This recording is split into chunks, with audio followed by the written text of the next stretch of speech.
یار جنید یہ کچھ دن پہلے ایک سرگودے میں واقعہ ہوا تھا، 27-28 بچے مر گئے ہیں وہ مشینیں نہ ہونے کی وجہ سے، انکوبیٹر نہ ہونے کی وجہ سے، انکوبیٹر اور رزلٹ نکالا ہے پھر وزیر اعلیٰ پنجاب صاحب نے، جو رزلٹ اس طرح کے پہلے واقعات کی صورت میں نکلتا ہے، یعنی لکڑ ہضم پتھر ہضم، مٹی پاؤ، واہ واہ واہ، نہیں مٹی پاؤ ان کا ہے جس کا بھی ہے یار۔ ایک ہفتہ پہلے جب یہ دل خراش واقعہ پیش آیا تھا اور میڈیا میں بڑا شور و غوغا ہوا تھا کہ جناب 28 بچوں کی اچانک ہلاکت اس طرح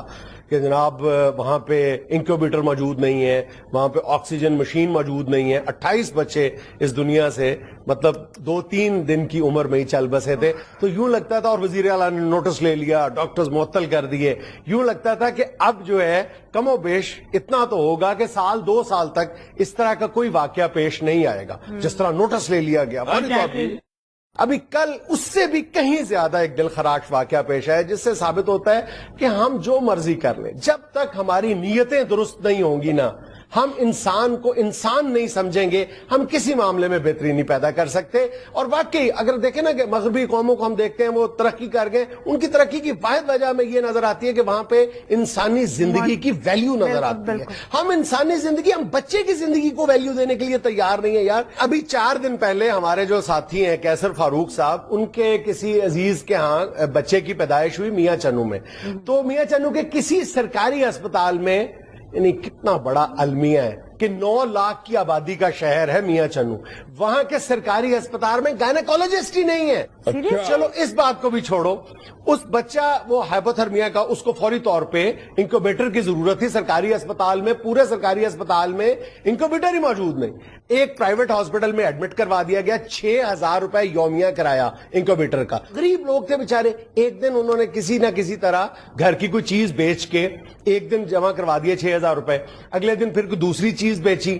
12,000 روپے جمع کروا دیے، تیسرے دن ان کے لیے بیچنے کے لیے بھی کچھ نہیں تھا، انہوں نے کیسر کو فون کیا، کیسر نے کہا جی ڈاکٹر صاحب سے کہا پرائیویٹ ہاسپٹل کے میں جمع کروا دیتا ہوں، تیسرا دن کیسر نے 6,000 روپے جمع کروا دیے۔ اب وہ بیچارے کہاں تک دیکھتے، انہوں نے چوتھے دن بجائے اس کو فون کرنے کے کیسر کو، انہوں نے خاموشی سے بچے کو وہاں سے اٹھایا، آدھے گھنٹے کے اندر اندر بچے کی ڈیتھ واقع ہو گئی۔ تم یہ دیکھو کہ میاں چنو میں انکوبیٹر موجود نہیں ہے، 7 کبیر والا ہے وہاں پہ انکوبیٹر موجود نہیں ہے، اور جتنی بھی قریبی تحصیلیں ہیں وہاں پہ انکوبیٹر موجود نہیں ہے، اور جہاں پہ انکوبیٹرز موجود ہیں مطلب جیسے خانے وال، بورے والا، وہاڑی، جو قریبی اضلاع ہیں وہاں پہ انکوبیٹر مشینیں موجود ہیں، آپریٹ نہیں کر رہے۔ آپریٹ کیوں نہیں کر رہے؟ یہ کوئی راز کی بات ہے؟ پہلے بھی کتنی دفعہ ہم نے بکواس کی ہے اس پروگرام میں، بکواس ہی میں کہوں گا کہ کسی کے کان پہ جوں تک نہیں رینگتی کہ جان بوجھ کے خراب کی جاتی ہیں۔ سرکاری ہسپتالوں کی جتنی مشینری ہے میں دعوے کے ساتھ کہہ سکتا ہوں کہ 70% دانستہ طور پر جان بوجھ کے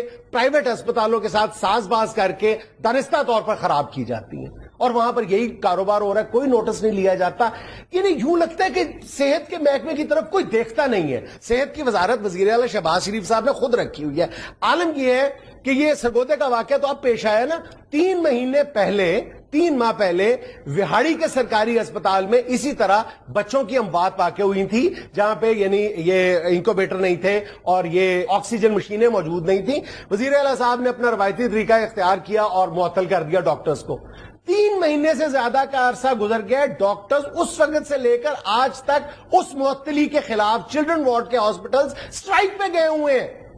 اور یہاں لاہور میں کسی کو نہیں پتا کہ وہاں کے ڈاکٹر سٹرائک پہ ہیں، یعنی آ ہی نہیں رہے 3 مہینے ہو گئے سٹرائک کی ہوئی ہے انہوں نے یار۔ تو وزیر اعلیٰ صحت یعنی وزیر اعلیٰ پنجاب جو ہیں وہ قطر چلے گئے ہیں تو وہاڑی نہیں گئے۔ اندازہ کرو یار، جب پھر لوگ اعتراض کرتے ہیں کہ آپ اربوں روپے لاہور میں پلوں کی تعمیر پہ خرچ کر رہے ہیں اور جو پنجاب کے دیگر شہر ہیں وہ اس طرح نظر انداز ہو رہے ہیں، وہاں پہ اس طرح غربت چیخیں مار رہی ہے غربت، تو پھر ہمارے حکمرانوں کو یہ ناگوار گزرتی ہے بات۔ لیکن حالات ہمیں دیکھو یہ کیا تصویر دکھا رہے ہیں یار۔ اور تمہیں ایک انتہائی افسوس کی بات بتاؤں، یہ جو انکیوبیٹر ہے نا، یہ پاکستان میں، تم اندازہ کرو کہ اس وقت پاکستان تمہارے خیال کے مطابق، میں تم سے ایک سوال کرتا ہوں کہ پاکستان کا جو مالی حالات ہیں وہ بھی تمہاری نظر میں ہے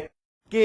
یہ ہائپوتھرمیا کی وجہ سے بچوں کو انکیوبیٹر میں رکھا جاتا ہے، ہائپوتھرمیا یا آکسیجن کی کمی کی وجہ سے جو بچے ہلاک ہو جاتے ہیں، ان میں اس حوالے سے پاکستان کا دنیا میں تمہارے خیال میں کتنواں نمبر ہوگا؟